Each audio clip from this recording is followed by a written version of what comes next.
પરસોત્તમ રૂપાલાના ક્ષત્રિય સમાજ અંગે કરેલા નિવેદન બાદ વિવાદ ભારે વકર્યો હતો। ત્યારે ક્ષત્રિય સમાજમાં પરસોત્તમ રૂપાલા સામે નારાજગી વધતા ગોંડલ ખાતે ડેમેજ કંટ્રોલ માટે શુક્રવારે બેઠક યોજાઈ હતી। જે બેઠકમાં ભાજપના ઉમેદવાર પરસોત્તમ રૂપાલા ઉપસ્થિત રહ્યા છે અને જેમાં સૌરાષ્ટ્રના ક્ષત્રિય સમાજના 500થી વધુ અગ્રણીઓ હાજર રહ્યા હતા। આ પ્રસંગે પરસોત્તમ રૂપાલાએ કહ્યું હતું કે એક વાતનો એટલો મોટો રંજ છે કે મારા જીભથી આ શબ્દ નીકળ્યો, મારી ભૂલનો હું જ જવાબદાર છું અને ફરી એકવાર ક્ષત્રિય સમાજની માફી માંગુ છું। આ તકે પૂર્વ ધારાસભ્ય જયરાજસિંહ જાડેજાએ કહ્યું હતું કે આજે આ વિવાદ અહીં પૂરો થયો છે, જેને આ સભાનો વિરોધ હોય તે મારો સંપર્ક કરે।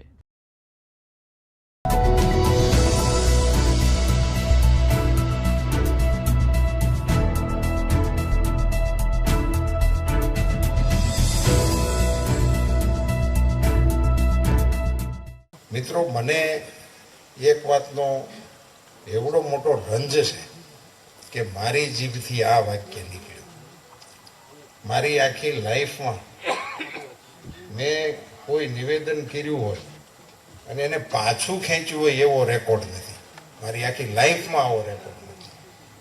આજે એક ચૂંટણીની અને એ બી અનાયોજિત કાર્યક્રમ, એ કોઈ કાર્યક્રમ પણ નહોતો। અમે તો કાર્યક્રમો બંધ કરીને કરશનદાસ સાગઠિયાના ભજન છે એની હાટુથી ન્યાય ગયા હતા। એવો કાર્યક્રમ એ કાંઈ કામનો નહોતો। એમાં મારા થયેલા ઉચ્ચારણથી આજે મારી પાર્ટીને મારા કારણે સાંભળવાનો વારો આવ્યો। જયરાજસિંહજી, એનીથી મોટો અફસોસ કે દુઃખ બીજું કોઈ વાતનું નથી। હું મારા માટે નહીં સાહેબ શબ્દ વાપરું છું, સમજીને વાપરું છું, ક્ષત્રિય સમાજની સભામાં વાપરું છું, જયરાજસિંહના અધ્યક્ષ સ્થાને મળેલા બધા મહાનુભાવોની ઉપસ્થિતિમાં બોલું છું કે મારી પાર્ટીને મારા કારણે સાંભળવાનું થયું છે। મિત્રો, હું આ સમાજ પાસે બે હાથ જોડીને માફી માંગુ છું।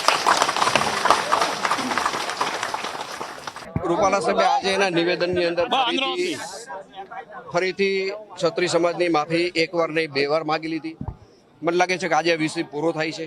ક્ષત્રિય સમાજે 2 હાથ ઊંચા કરીને માતાજીની સાક્ષીએ રૂપાલા સાહેબને ટેકો જાહેર કરી દીધો છે।